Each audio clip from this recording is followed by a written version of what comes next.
ಶ್ರೀ ಗುರುವೇ ದೀಕ್ಷಾ ಗುರುವೇ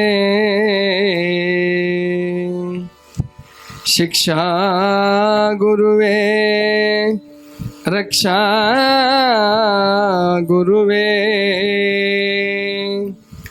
ಸರ್ವಾಗಮೋಕ್ತ ಕಳಾ ಗುರುವೇ ಶಿವಯೋಗ ಧರ್ಮಾರ್ಥ ಭೋಗ ಗುರುವೇ ತ್ಯಾಗ ಗುರುವೇ ಸುಧೀ ಗುರುವೇ ವಾಚಾ ಗುರುವೇ ಭವರೋಗಹರ ಶರಣಾದೆ ಬಸವ ಮಹಾ ಗುರು ನಿಮಗೆ. ಈ ದೇಹ ದೇವಾಲಯದ ಬಗ್ಗೆ ಶಿಶುನಾಳ ಶರೀಫರು ಬಹಳ ಅದ್ಭುತವಾಗಿ ಒಂದು ಹಾಡು ಹೇಳಿದ. ಗೊತ್ತಿದೆಯಾ? ಕೇಳಿದಿರಿ ಸಾಮಾನ್ಯ ನೀವೆಲ್ಲ. ಯಾವುದಿರ್ಬೋದು? ಈ ದೇಹ ದೇವಾಲಯವನ್ನು ಕುರಿತು ಅದ್ಭುತವಾದ ಒಂದು ಸಣ್ಣ ಹಾಡು ಹೇಳಿದ್ದಾರೆ. ಯಾವುದಿರ್ಬೋದು? ಗುಡಿಯ ನೋಡಿರಣ್ಣ, ದೇಹದ ಗುಡಿಯ ನೋಡಿರಣ್ಣ. ಹೊರಗಿನ ಗುಡಿ ನೋಡೋರ್ನೇ ನೋಡಿ ಬೇಸರ ಆಗಿತ್ತು ಅವ್ರಿಗೆ. ಶರೀಫ್ ಅಜ್ಜಂಗೆ ನೋಡಿದ್ರು ಇದೇನು ಈ ಗುಡಿಯನ್ನು ಅಲಕ್ಷ್ಯ ಮಾಡಿ ಆ ಗುಡಿಗೆ ಎಷ್ಟು ಮಹತ್ವ ಕೊಟ್ಟಿದ್ದಾರಲ್ಲ, ಇದು ಗುಡಿ ಸಾಮಾನ್ಯವಾದದ್ದಲ್ಲಪ್ಪ, ನಿಮ್ಮ ಗುಡಿ ಕಡೆ ಸ್ವಲ್ಪ ನೋಡ್ಕೊಳ್ಳಿ ಅಂದ್ರು ಅವರು. ಇವತ್ತೊಂದು ಹಾಡು ಹೇಳ್ತೀನಿ. ಮೊದಲನೇ ದಿನ ಒಂದು ಹಾಡು ಹೇಳಿದ್ದೆ. ಇವತ್ತು ಗುಡಿಯ ನೋಡಿರಣ್ಣ. ಭಾಳ ಸಣ್ಣ ಹಾಡು, ಅದೇನು ಭಾಳ ದೊಡ್ಡದಲ್ಲ, ಭಾಳ ಸಣ್ಣ ಹಾಡು. ಒಂದು 3 ನಿಮಿಷದಲ್ಲಿ ಮುಗಿದು ಹೋಗ್ಬೋದು ಅಂತ ಕಾಣಿಸುತ್ತೆ, ಆದರೆ ಅದ್ಭುತವಾದ ಹಾಡು. ಅದನ್ನು ಅರ್ಥ ತಿಳ್ಕೊಳ್ಳಿ. ಬಹಳ ಜನ ಅರ್ಥದ ಕಡೆ ಲಕ್ಷ್ಯ ಕೊಟ್ಟಿಲ್ಲ. ಅದನ್ನು ಮೊದಲು ಕೇಳಿ ಆನಂತರ ಅದರ ಅರ್ಥವನ್ನು ತಿಳ್ಕೊಳ್ಳಿ. ಗುಡಿಯ ನೋಡಿರಣ್ಣ, ದೇಹದ ಗುಡಿಯ ನೋಡಿರಣ್ಣ, ಗುಡಿಯ ನೋಡಿರಣ್ಣ, ದೇಹದ ಗುಡಿಯ ನೋಡಿರಣ್ಣ, ಗುಡಿಯ ನೋಡಿರಿದು ಪೊಡವಿಗೆ ಒಡೆಯನು, ಗುಡಿಯ ನೋಡಿರಿದು ಪೊಡವಿಗೆ ಒಡೆಯನು, ಅಡಗಿಕೊಂಡು ಕಡು ಬೆಳಗಿನೊಳಿರುತ್ತೀಹ ಗುಡಿಯ ನೋಡಿರಣ್ಣ, ದೇಹದ ಗುಡಿಯ ನೋಡಿರಣ್ಣ, ಗುಡಿಯ ನೋಡಿರಣ್ಣ, ದೇಹದ ಗುಡಿಯ ನೋಡಿರಣ್ಣ, ಗುಡಿಯ ನೋಡಿರಿದು ಪೊಡವಿಗೆ ಒಡೆಯನು, ಗುಡಿಯ ನೋಡಿರಿದು ಪೊಡವಿಗೆ ಒಡೆಯನು, ಅಡಗಿಕೊಂಡು ಕಡು ಬೆಳಗಿನೊಳಿರುತ್ತೀಹ ಗುಡಿಯ ನೋಡಿರಣ್ಣ, ದೇಹದ ಗುಡಿಯ ನೋಡಿರಣ್ಣ, ಗುಡಿಯ ನೋಡಿರಣ್ಣ, ದೇಹದ ಗುಡಿಯ ನೋಡಿರಣ್ಣ. 3 ಮೂಲೆಯ ಕಲ್ಲು, ಅದರೊಳು ಜಾರುತ್ತಿರುವ ಕಲ್ಲು. ಸಾಹಿತ್ಯದ ಕಡೆ ಗಮನ ಕೊಡಿ ಎಲ್ಲ. 3 ಮೂಲೆಯ ಕಲ್ಲು, ಅದರೊಳು ಜಾರುತ್ತಿರುವ ಕಲ್ಲು, ಧೀರ ನಿರ್ಗುಣನು ಸಾರಸ ಗುಣದಲ್ಲಿ,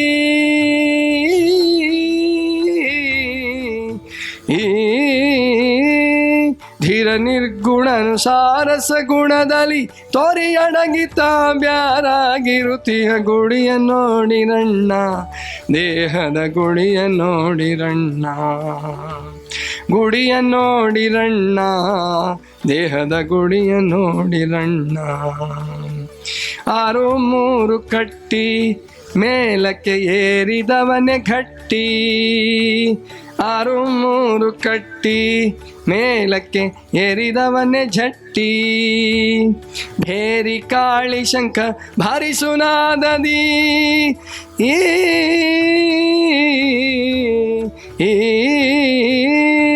ಭೇರಿ ಕಾಳಿ ಶಂಖ ಭಾರಿ ಸುನಾದದಿ, ಮಿರಿದಾನಂದ ತೋರಿ ಪೊಳೆಯುತ್ತೀಹ ಗುಡಿಯ ನೋಡಿರಣ್ಣ, ದೇಹದ ಗುಡಿಯ ನೋಡಿರಣ್ಣ, ಗುಡಿಯ ನೋಡಿರಣ್ಣ, ದೇಹದ ಗುಡಿಯ ನೋಡಿರಣ್ಣ. ಸಾಗುತ್ತಿಹವು ದಿವಸ ಬಹುದಿನ ಹೋಗಿ ಮಾಡಿ ಪಾಯಸ ಸಾಗುತ್ತಿಹವು ದಿವಸ ಬಹುದಿನ ಹೋಗಿ ಮಾಡಿ ಪಾಯಸ ಯೋಗಿರಾಜ ಶಿಶುನಾಳಧೀಶ ಆ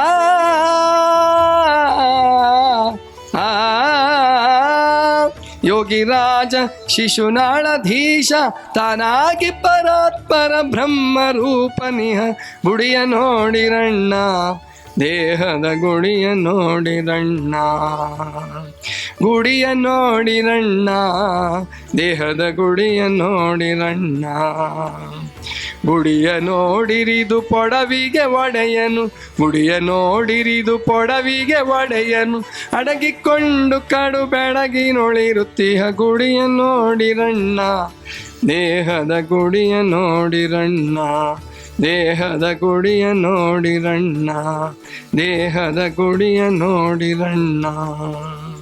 ಬಹಳ ಅದ್ಭುತವಾದಂಥ ಹಾಡು ಇದು. ಇಲ್ಲಿ ಹೇಳ್ತಾರೆ ಗುಡಿಯ ನೋಡಿರಣ್ಣ ದೇಹದ ಗುಡಿಯ ನೋಡಿರಣ್ಣ. ದೇಹದ ಗುಡಿಯನ್ನು ನೋಡ್ರಪ್ಪ, ಇದು ಸಾಮಾನ್ಯ ಗುಡಿ ಅಲ್ಲ.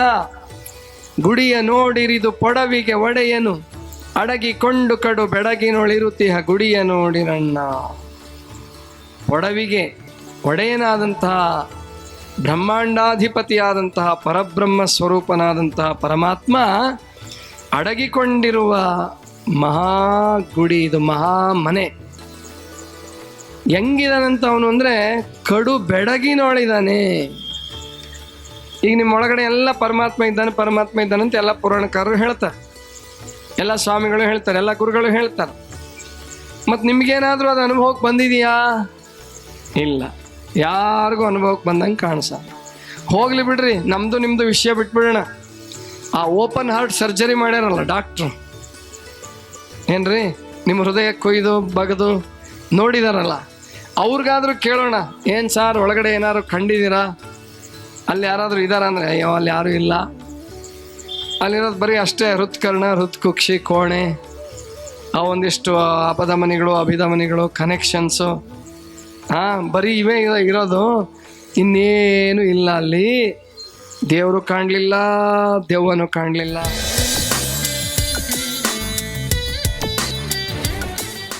ಕೆಟ್ಟವ್ರ ಹೃದಯದಲ್ಲೇನಾದ್ರು ದೆವ್ವ ಕಂಡು ಒಳ್ಳೆಯವ್ರ ಹೃದಯದಲ್ಲೇನಾದ್ರು ದೇವ್ರು ಕಂಡಿದ್ರೆ ಇಷ್ಟೊತ್ತಿಗೆ ಯಾವ ಗದ್ದಲನೂ ಇರ್ತಿರ್ಲಿಲ್ಲ. ನಮ್ಮೊಳಗೆ ಹೃದಯ ದೇವ್ರದನಪ್ಪ, ಹೋಗಿ ಆಪ್ರೇಷನ್ ಮಾಡಿಸ್ಕೊಂಡು ನೋಡ್ಸ್ಕೊಂಡು ಬಂದ್ಬಿಡೋಣ. ನೋ, ಹಂಗೆ ಕಾಣಿಸಲ್ಲ. ಹೆಂಗಿದಾನಂತೆ ಅಂದ್ರೆ ಅವನು ಕಡು ಬೆಡಗಿನಲ್ಲಿ, ಬೆಡಗಂದ್ರೆ ರಹಸ್ಯ, ಬೆಡಗಂದ್ರೇನು ರಹಸ್ಯವಾಗಿದ್ದಾನೆ. ಹೇಗಿದ್ದಾನಪ್ಪ ಅಂದರೆ, ಈಗ ನೀವೆಲ್ಲ ಮಾವಿನ ಗೊಪ್ಪ ನೋಡಿದ್ದೀರಿ, ಮಾವಿನ ಗೊಪ್ಪ ಬಿಡಿ, ಆಲದ ಬೀಜ ನೋಡಿದ್ದೀರಾ? ಮಾವಿನ ಗೊಪ್ಪ ಸ್ವಲ್ಪ ದೊಡ್ಡದಾಯ್ತು, ಆಲದ ಬೀಜ ನೋಡಿದ್ದೀರಿ ನೀವೆಲ್ಲ, ಎಷ್ಟು ಸಣ್ಣದಿರ್ತದೆ? ಭಾಳ ಸಣ್ಣದಿರ, ಸಾಸಿವೆ ಕಾಳಿದ್ದಂಗೆ ಇರ್ತದೆ. ಅದೇ ಅದು ಆಲದ ಬೀಜ ಏನಾದರೂ ಮೊಳಕೆ ಹೊಡೆದು ಬೆಳೀತು ಅಂದರೆ ಎಕರೆಗಟ್ಟಲೆ ಆಗ್ತದೆ. ಎಕರೆಗಟ್ಟಲೆ ಏನು 8 ಎಕರೆ 10 ಎಕರೆ ಒಂದೊಂದು ಆಲದ ಗಿಡಗಳು, ಅಷ್ಟು ದೊಡ್ಡದಾಗೋ ಸಾಮರ್ಥ್ಯ ಯಾವುದರಲ್ಲಿ? ಒಂದೇ ಒಂದು ಸಾಸಿವೆಯ ಕಾಳಿನಷ್ಟು ಬೀಜದಲ್ಲಿ ಆಲದ ಗಿಡವೇ ಅಡಗಿಕೊಂಡಿದೆ. ಈಗ ತೋರಿಸಿ ಸದ್ಯಕ್ಕೆ ಅಂದರೆ ತೋರ್ಸೋಕ್ಕಾಗಲ್ಲ. ಹಾಗೆ ಪ್ರತಿಯೊಬ್ಬರ ಹೃದಯದಲ್ಲಿಯೂ ಆಲದ ಬೀಜದಲ್ಲಿ ಮರ ಇರುವ ಹಾಗೆ, ಮಾವಿನ ಗೊಪ್ಪದಲ್ಲಿ ಮರ ಗಿಡ ಲಕ್ಷಾಂತರ ಹಣ್ಣುಗಳು ಎಲ್ಲವೂ ಇದೆ ಗೊಪ್ಪದಲ್ಲಿ. ಈಗ ಸದ್ಯಕ್ಕೇನೂ ಇಲ್ಲ, ಆಗುವ ಸಾಮರ್ಥ್ಯ ಇದೆ, ಆದರೆ ಈಗ ಸದ್ಯಕ್ಕೇನು ಕಾಣಿಸೋದಿಲ್ಲ. ಹಾಗೆ ಪ್ರತಿಯೊಬ್ಬರ ದೇಹದಲ್ಲಿ ಬೆಡಗಿನಲ್ಲಿ ರಹಸ್ಯವಾಗಿ ಪರಮಾತ್ಮ ಅಡಗಿಕೊಂಡಿದ್ದಾನೆ. ಕಡು ಬೆಡಗಿನೋಳು ಅಡಗಿಹ ಗುಡಿಯ ನೋಡಿರಣ್ಣ. ಪೊಡವಿಗೆ ಒಡೆಯನು ಕಡು ಬೆಡಗಿನಲ್ಲಿ ರಹಸ್ಯವಾಗಿ ಅಡಗಿಕೊಂಡಿದ್ದಾನೆ. ಆದರೆ ಎಲ್ಲರೂ ಪರಮಾತ್ಮನಾಗುವ, ಎಲ್ಲರೂ ದೈವೀ ಪುರುಷರಾಗುವ ಶಕ್ತಿಯನ್ನು ಪೊಟೆನ್ಷಿಯಲಿ ನೀವೆಲ್ಲ ಹೊಂದಿದ್ದೀರ. ಪ್ರತಿಯೊಬ್ಬರಿಗೂ ಹಾಕ್ತಿರೋ ಬಿಡ್ತಿರೋ ಆ ಮಾತು ಬೇರೆ. ಯಾಕಂದ್ರೆ ನಮ್ಮ ಪೊಟೆನ್ಷಿಯಲ್ ಬೇರೆ ಬೇರೆ ಕಡೆಗೆ ಬಳಕೆ ಆದರೆ, ರಾಜಕಾರಣಕ್ಕೆ, ಉಣ್ಣಕ್ಕೆ, ತಿನ್ನಕ್ಕೆ, ಭೋಗಕ್ಕೆ, ಅದಕ್ಕೆ ಇದಕ್ಕೆ ಬಳಕೆ ಆದರೆ, ಕೀರ್ತಿಗೆ ಅಧಿಕಾರಕ್ಕೆ ಬಳಕೆ ಆದರೆ ಮುಗೀತು, ಶಕ್ತಿ ಮುಗೀತು, ಅಲ್ಲಿಗೆ ಜನ್ಮ ಮುಗಿದು ಹೋಗ್ತಾರೆ. ಯಾರು ಪರಮಾತ್ಮನನ್ನೇ ಕಾಣಬೇಕು, ಆ ಸ್ವರೂಪಿಗಳಾಗಬೇಕು ಅಂತ ಹೊರಡ್ತೀರಿ. ಮಡಿವಾಳ ಅಜ್ಜನಂಗೆ. ಮಡಿವಾಳ ಅಜ್ಜ ಅವರು ತಪಸ್ಸು ಮಾಡಿದರು, ಅವರು ತಪಸ್ವಿಗಳಾದರು, ಯೋಗಿಗಳಾದರು, ಕಂಡ್ರು, ಸತ್ಯವನ್ನು ಕಂಡ್ರು. ಹಾಗೆ ಗರ್ಗದ ಮಡಿವಾಳ ಅಜ್ಜ ಇರಲಿ, ಶಿಶುನಾಳ ಶರೀಫ್ ಅಜ್ಜ ಇರಲಿ, ಸಿದ್ಧಾರೂಢರು ಇರಲಿ, ನಾಗಲಿಂಗ ಅಜ್ಜ ಇರಲಿ, ಇನ್ನೂ ಅನೇಕ ಜನ ಭಾರತ ದೇಶದಲ್ಲಿ ಪ್ರತಿಯೊಂದು ಊರಿಗೊಬ್ಬೊಬ್ಬರು ಶರಣರು, ಸಂತರು, ಮಹಂತರು ಸಿಗ್ತಾರೆ ನಿಮಗೆ. ಪ್ರತಿಯೊಂದು ಊರಿಗೊಬ್ಬೊಬ್ಬರು ಸಿಗ್ತಾರೆ ಹುಡುಕಾಡಿದ. ಅಂಥ ಪವಿತ್ರ ಭೂಮಿಯಾಗಿತ್ತು ಭಾರತ ದೇಶ. ಈಗ ಯಾವ ಭೂಮಿ ಆಗಿದೆ ಅಂತ ನಿಮಗೆಲ್ರಿಗೂ ಗೊತ್ತು. ಪ್ರತಿಯೊಂದು ಮನೆಗೂ ಬೈಕ್ ಸಿಗ್ತಾವೆ. ಪ್ರತಿಯೊಂದು ಮನೆಗೆ ಬೈಕ್ ರೈಡರ್, ಕಾರ್ ರೈಡರ್ ಅಂದ್ರೆ ಗೊತ್ತಾಗ್ತದಲ್ಲ, ಸವಾರಿಗಳು ಎಲ್ಲರೂ ಅವ್ರು ಸಿಗ್ತೀವಿ ಈಗ. ಆದರೆ ಮಹಾತ್ಮರು, ಸಂತರು, ಪುಣ್ಯಾತ್ಮರು, ಯೋಗಿಗಳು ಸಿಗೋದು ಕಡಿಮೆ ಆಗಿದೆ. ಸಿಗಬಾರದು ಅಂತೇನಿಲ್ಲ, ಇನ್ನೂ ಪ್ರಯತ್ನ ಮಾಡಿದ್ರೆ ಇನ್ನೂ ಆಗತ್ತೆ. ಇನ್ನೂ ಆ ಪೊಟೆನ್ಸ್ ಒಳಗಡೆ ಆ ಸಾರ, ಆ ಸತ್ವ ಪ್ರತಿಯೊಬ್ಬರಲ್ಲೂ ಇದೆ. ಅದು ಬೆಳಗಿನಲ್ಲಿದೆ. ಏನು ತೊಡಕಾಗಿದೆ ಅನ್ನೋದನ್ನ ಶಿಶುನಾಳ ಶರೀಫರು ಮುಂದಿನ ನುಡಿಯಲ್ಲಿ ಹೇಳ್ತಾರೆ. ಎಲ್ಲರಲ್ಲೂ ಪರಮಾತ್ಮ ಇದ್ರೂ ಯಾಕೆ ಕಾಣ್ತಾ ಇಲ್ಲ, ಮತ್ತೆ ಹೆಂಗೆ ಕಾಣಬಹುದು ಅದನ್ನು ಹೇಳ್ಬಿಡ್ತಾರೆ ಅವರು. ಯಾಕೆ ಕಾಣ್ತಾ ಇಲ್ಲ ಅದನ್ನು ಹೇಳ್ತಾರೆ, ಹೇಗೆ ಕಾಣಬಹುದು ಅನ್ನೋದನ್ನು ಹೇಳ್ತಾರೆ. ಮೂರು ಮೂಲೆಯ ಕಲ್ಲು, ಅದರೊಳು ಜಾರುತ್ತಿರುವ ಕಲ್ಲು, ಧೀರ ನಿರ್ಗುಣನು ಸಾರಸ ಗುಣದಲ್ಲಿ ತೋರಿ ಅಡಗಿತ ಬ್ಯಾರಾಗಿರುತಿಹ ಗುಡಿಯ ನೋಡಿ ನಣ್ಣ. ಮೂರು ಮೂಲೆಯ ಕಲ್ಲು. ಈ ಶರೀರ ಆಗಿರೋದು ಯಾವುದರಿಂದ ಅಂತೆ? ಮೂರು ಮೂಲೆಯ ಕಲ್ಲು. ಮೂರು ಮೂಲೆಯ ಕಲ್ಲು ಅಂದ್ರೆ ಗೊತ್ತಾಗ್ತದೆ. ತ್ರಿಕೋನದ ಕಲ್ಲುಗಳಿಂದ ಆಗಿದೆ ಅಂತ ಈ ದೇಹ. ನೀವು ಇಟ್ಟಂಗಿಲ್ ಮನೆ ಕಟ್ತೀರಿ, ಕಲ್ಲಲ್ಲಿ ದೇವಾಲಯಗಳನ್ನು ಕಟ್ತೀರಿ. ಈ ಶರೀರವನ್ನು ಪರಮಾತ್ಮ ಯಾವುದರಿಂದ ಕಟ್ಟಿದಾನಂತಪ್ಪ ಅಂದರೆ ಮೂರು ಮೂಲೆಯ ಕಲ್ಲುಗಳಿಂದ ಕಟ್ಟಿದ್ದಾನೆ. ಹಾಗಾದ್ರೆ ಮೂರು ಮೂಲೆಯ ಕಲ್ಲು ಅಂದರೆ ಯಾವುದು? ಮೂರು ಶರೀರಗಳನ್ನು ಹೇಳ್ತಾ ಇದ್ದಾರೆ ಅವರು, ಸ್ಥೂಲ, ಸೂಕ್ಷ್ಮ, ಕಾರಣ. ಹೌದು, ಆದರೆ ಅದಲ್ಲ. ಯಾಕೆಂದರೆ ಮೂರು ಮೂಲೆಯ ಕಲ್ಲು, ಅದರೊಳು ಜಾರುತ್ತಿರುವ ಕಲ್ಲು ಅಂತ ಹೇಳ್ತಾರೆ.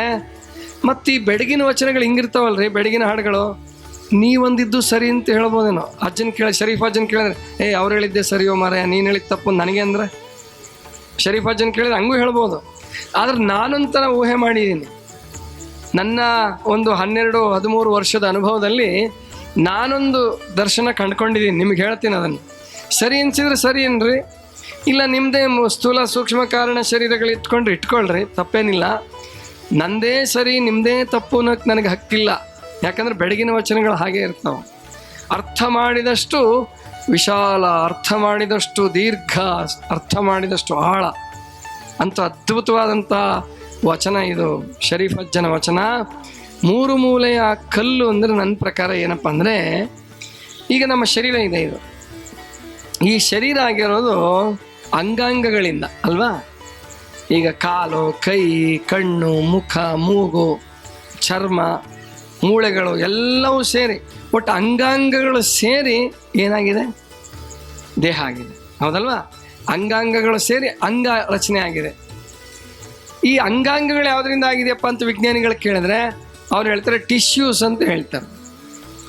ಟಿಶ್ಯೂಸ್, ಅಂಗಾಂಶಗಳು ಅಥವಾ ಊತಕಗಳು ಅಂತ ಕರೀತಾರೆ ವಿಜ್ಞಾನದಲ್ಲಿ ಅದನ್ನು. ಊತಕಗಳಿಗೆ ಕಾಲಿನ ಅಂಗಾಂಶನೇ ಬೇರೆ, ಕೈ ಅಂಗಾಂಶನೇ ಬೇರೆ, ಮೂಗಿನ ಅಂಗಾಂಶನೇ ಬೇರೆ, ಕಿವಿಯ ಅಂಗಾಂಶನೇ ಬೇರೆ. ಟಿಶ್ಯೂಸ್ ಅಂತ ಕರೀತಾರೆ ಇಂಗ್ಲೀಷಲ್ಲಿ. ಇದು ಊತಕಗಳು ಅಥವಾ ಅಂಗಾಂಶಗಳು ಅಂತ ಕರೀತಾರೆ. ಅಂದರೆ ಅಂಗಾಂಗಗಳಾಗಿರೋದು ಯಾವುದರಿಂದ? ಅಂಗಾಂಶಗಳಿಂದ, ಟಿಶ್ಯೂಸಿಂದ. ಹಾಗಾದರೆ ಟಿಶ್ಯೂಸ್ ಆಗಿರೋದು ಯಾವುದರಿಂದ? ಅದನ್ನು ಹೊಡಿತಾ ಹೋಗಿ ಅಂಗಾಂಶಗಳನ್ನು ಬಿಡುಗಡೆ ಮಾಡಿದ್ರೆ, ಛಿದ್ರ ಮಾಡಿದರೆ, ಅದನ್ನು ಮತ್ತೆ ವಿಭಜನೆ ಮಾಡಿದ್ರೆ ಅಲ್ಲಿ ನಮಗೆ ಅತ್ಯಂತ ಸಣ್ಣ ರೂಪ ಸಿಗೋದು ಯಾವುದು? ಎಲ್ಲ ಮಾಸ್ತರ್ಗಳಿದ್ದೀರಿ, ಸೆಲ್ಸ್. ಅಂಗಾಂಶಗಳ ಸಣ್ಣ ರೂಪ ಯಾವುದು? ಸೆಲ್ಸ್, ಜೀವಕೋಶಗಳು. ಜೀವಕೋಶಗಳಿಂದ ಅಂಗಾಂಶಗಳಾಗಿದೆ. ಹಾಗಾದರೆ ಜೀವಕೋಶವನ್ನು ಹೊಡೆಯೋಣ ನಾವು. ಜೀವಕೋಶವನ್ನು ಹೊಡೆದು ಬಿಡೋಣ, ಅದನ್ನು ವಿಭಜಿಸಿದರೆ ಏನಾಗ್ತಾವೆ ಕೊನೆಗವು? ಜೀವಕೋಶಗಳಾಗಿರೋದು ಯಾವುದರಿಂದ? ಮ್ಯಾಲಿಕ್ಯೂಲ್ಸ್, ಅಣುಗಳಿಂದ. ಪ್ರತಿಯೊಂದು ಜೀವಕೋಶ ರಚನೆ ಆಗಿರೋದು ಅಣುಗಳಿಂದ. ಅಣುಗಳಾಗಿರೋದು ಯಾವುದರಿಂದ? ಅಣುಗಳನ್ನು ವಿಭಜಿಸಿದರೆ ಪರಮಾಣು. ಪರಮಾಣು ಹೌದಾ? ಆಟಮ್. ಆಟಮ್ ಅಂತ ಹೇಳ್ತಾರೆ. ಪರಮಾಣು, ಅಣುವಿಗೆ ಅಣು, ಮಹತ್ತಿಂಗೆ ಮಹತ್ತು. ಪರಮಾತ್ಮ ಹೇಗಿದ್ದಾನಪ್ಪ ಅಂದರೆ ಅಣುವಿಗೆ ಅಣು, ಪರಮಾಣು ತನಕ ಹೋಗಿದ್ದಾರೆ ಈ ವಿಜ್ಞಾನಿಗಳು. ಮತ್ತು ಆ ಪರಮಾಣುವನ್ನು ವಿಭಜಿಸಿ ನೋಡಿದರೆ ಅದರಲ್ಲಿ 3 ಮೂಲೆ ಇದೆ.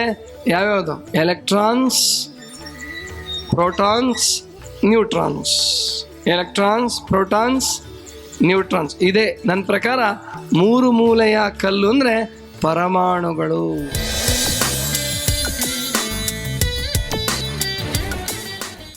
ಈ ಜಗತ್ತಿನಲ್ಲಿ ಪ್ರತಿಯೊಂದು ವಸ್ತು ಆಗಿರೋದು ಪರಮಾಣುಗಳಿಂದಲೇ. ಪ್ರತಿಯೊಂದು ವಸ್ತು ಪರಮಾಣುಗಳಿಂದಲೇ ಆಗಿರೋದು. ವಿಶ್ವ ಇರಲಿ, ನಮ್ಮ ದೇಹ ಇರಲಿ, ಪ್ರಾಣಿ ಇರಲಿ, ಪಕ್ಷಿ ಇರಲಿ, ಎಲ್ಲ ರಚನೆ ಆಗಿರೋದು ಪರಮಾಣುಗಳಿಂದ. ಆ ಪರಮಾಣುಗಳಲ್ಲಿ 3 ಮೂಲೆಯ ಕಲ್ಲು ಪರಮಾಣು.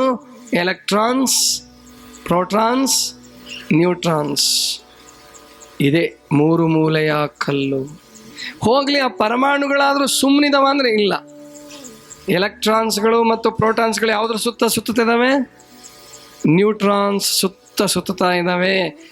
ಜಾರುತ್ತಿರುವ ಕಲ್ಲು, 3 ಮೂಲೆಯ ಕಲ್ಲು, ಅದರೊಳು ಜಾರುತ್ತಿರುವ ಕಲ್ಲು. ಜಾರುತ್ತಿರುವ ಕಲ್ಲು ಅಂದರೆ ಇದು ವಿಕಾರಕ್ಕೆ ಒಳಗಾಗ್ತದೆ. ಅದು ಎಂಥ ತಪಸ್ವಿಯ ಶರೀರನೇ ಇರಲಿ, ಎಂಥ ಯೋಗಿಯ ಶರೀರನೇ ಇರಲಿ, ಸಾಧನೆಗೆ ಮುಂಚೆ ಅದು ವಿಕಾರಕ್ಕೆ ಒಳಗಾಗ್ತಿರ್ತದೆ. ವಿಕಾರಕ್ಕೊಳಗಾಗೋದು ಶರೀರದ ಧರ್ಮ, ಅಥವಾ ಬದಲಾವಣೆ ಆಗೋದು ಶರೀರದ ಧರ್ಮ. ಎರಡೂ ಕೂಡ ಇದೆ. ವಿಕಾರವೂ ಹೌದು, ಬದಲಾವಣೆಯು. ಈಗ ಒಂದು 15-20 ವರ್ಷದಿಂದ ನೀವು ಹಿಂಗಿರಲಿಲ್ಲ. ಸಣ್ಣ ಮಕ್ಕಳಾಗಿದ್ರಿ ಕೆಲವರು, ಯುವಕರಾಗಿದ್ರಿ ಕೆಲವರು, ಬಹಳ ಚಂದ ಕಾಣಿಸ್ತಿದ್ರಿ, ಮುದ್ದಾಗಿ ಕಾಣಿಸ್ತಿದ್ರಿ ಸಣ್ಣವರಿದ್ದಾಗ. ಮುಂದೆ ಯುವಕರಾದ್ರಿ, ಏನು ಸುಂದರವಾಗಿ ಕಾಣಿಸ್ತಿದ್ರಿ. ಈಗ ಮತ್ತೇನೇನೋ ಆಗಿದ್ದೀರಿ. ಇನ್ನೊಂದು 20 ವರ್ಷ ಅಂದರೆ ಇನ್ನೂ ಏನೇನೋ ಆಗೇ ಬಿಡ್ತೀವಿ. ಹೌದಾ? ಮಕ್ಕಳೆಲ್ಲ ಯುವಕರಾಗ್ತಾರೆ, ಯುವಕರೆಲ್ಲ ಮುದುಕರು ಹೋಗೇ ಬಿಡ್ತಾರೆ. ಇನ್ನು 20 ವರ್ಷದಲ್ಲಿ ಯಾರು ಇರ್ತೀವೋ ಯಾರಿರಲ್ವೋ ಹೇಳೋಕ್ಕೆ ಬರಲ್ಲ. ಅಂದರೆ ಶರೀರ ನಿರಂತರವಾಗಿ ಬದಲಾವಣೆಯನ್ನು ಹೊಂದುತ್ತಿರ್ತಕ್ಕಂಥದ್ದು, ನಿರಂತರ ಬದಲಾವಣೆಗೀಡಾಗ್ತಿರ್ತದೆ ಶರೀರ. 3 ಮೂಲೆಯ ಕಲ್ಲು, ಅದರೊಳು ಜಾರುತ್ತಿರುವ ಕಲ್ಲು. ಆದರೆ ಶರೀಫ್ ಅಜ್ಜ ಹೇಳ್ತಾನೆ, ಹೆದರಬೇಡ್ರಪ್ಪ, ಅದು ವಿಕಾರಕ್ಕೊಳಗಾಗಬಹುದು, ಬದಲಾವಣೆಯನ್ನು ಹೊಂದಬಹುದು. ಆದರೆ ಅದರಲ್ಲಿ ವಾಸ ಮಾಡಿರೋರು ಯಾರು ಅಂದರೆ ಧೀರ ನಿರ್ಗುಣನು ಸಾರಸ ಗುಣದಲ್ಲಿ ತೋರಿ ಅಡಗಿತ ಬ್ಯಾರಾಗಿರುತಿಹ ಗುಡಿಯ ನೋಡಿರಣ್ಣ. ಸಗುಣ ನಿರ್ಗುಣಕ್ಕೆ ಆಧಾರ ಮೂರ್ತಿಯಾದಂತಹ ನಿರಂಜನ ಸ್ವರೂಪಿಯಾದಂತಹ ಪರಮಾತ್ಮ ಧೀರ ನಿರ್ಗುಣನು. ಅವನು ಈ ಶರೀರದಲ್ಲಿ ವಾಸವಾಗಿದ್ದಾನೆ. ಶರಣರು ಹೇಳೋ ಪ್ರಕಾರ ಬ್ರಹ್ಮರಂಧ್ರದಲ್ಲಿ ಅವನ ವಾಸಸ್ಥಾನ. ಬ್ರಹ್ಮರಂಧ್ರದಲ್ಲಿ, ನೆತ್ತಿಯ ಮೇಲ್ಭಾಗದಲ್ಲಿ, ಹಣೆಯ ಮೇಲ್ಭಾಗದಲ್ಲಿ, ನೆತ್ತಿಯಲ್ಲಿ ಅವನ ವಾಸಸ್ಥಾನ. ಆದ್ರೆ ಹಂಗಂತ ಯಾರಾದ್ರೂ ನೆತ್ತಿ ಹೊಡ್ಕೊಳಕ್ಕೆ ಹೋದಿರಿ ಸಿಗ್ತಾನಂಥೇಳಿ ನೆತ್ತಿ ಹೊಡ್ಕೊಂಡ್ರೆ ಏನು ಸಿಗಂಗಿಲ್ಲ. ಅವನು ಸಂಸ್ಕಾರದಿಂದ ಮಾತ್ರ, ಸಾಧನೆಯಿಂದ ಮಾತ್ರ, ಜನ್ಮ ಜನ್ಮಗಳ ಸಂಸ್ಕಾರ, ನಿರಂತರ ಸಾಧನೆ, ಯೋಗ, ಪುಣ್ಯ ಎಲ್ಲವೂ ಸಹಕಾರಿಯಾಗಬೇಕು, ಎಲ್ಲ ಕೂಡಬೇಕು.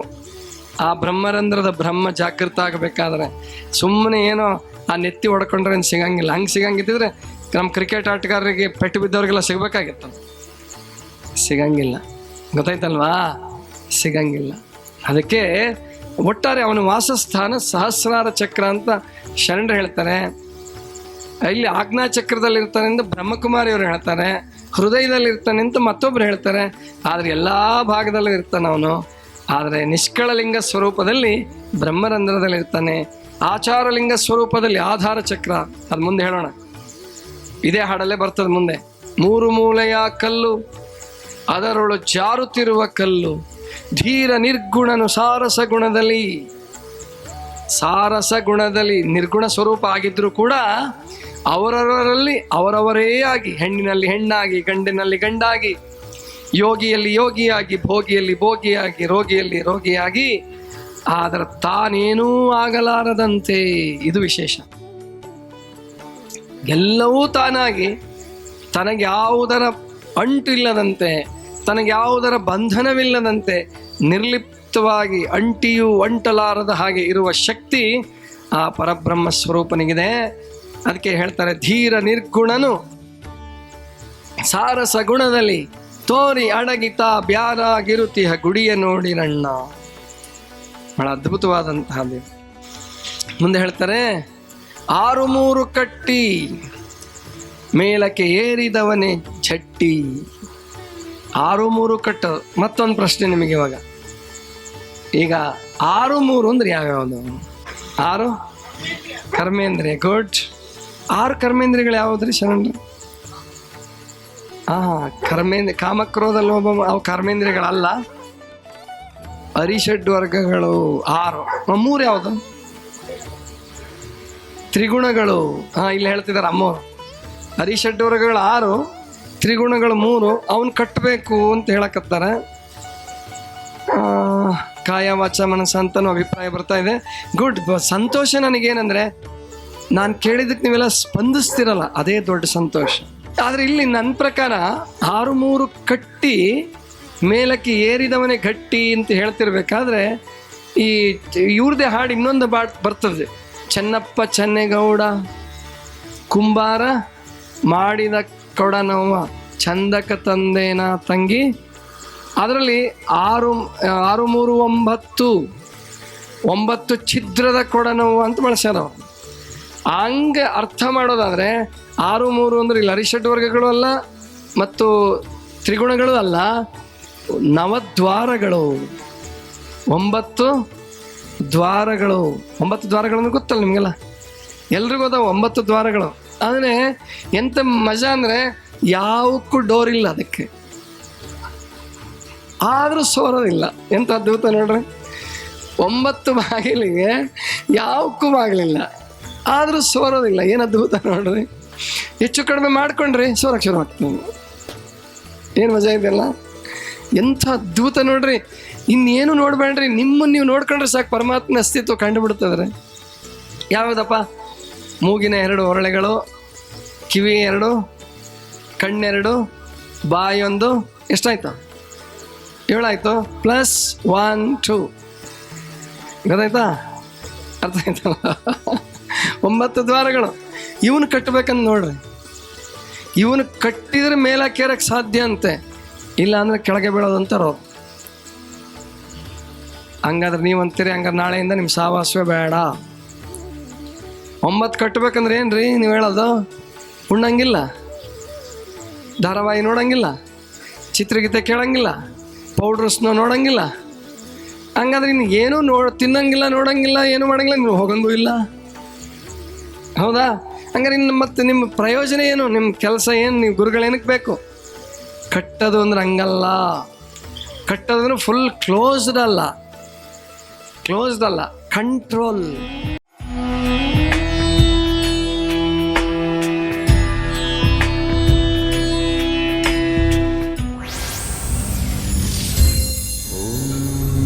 ಶ್ರೀ ಗುರು ಬಸವಲಿಂಗ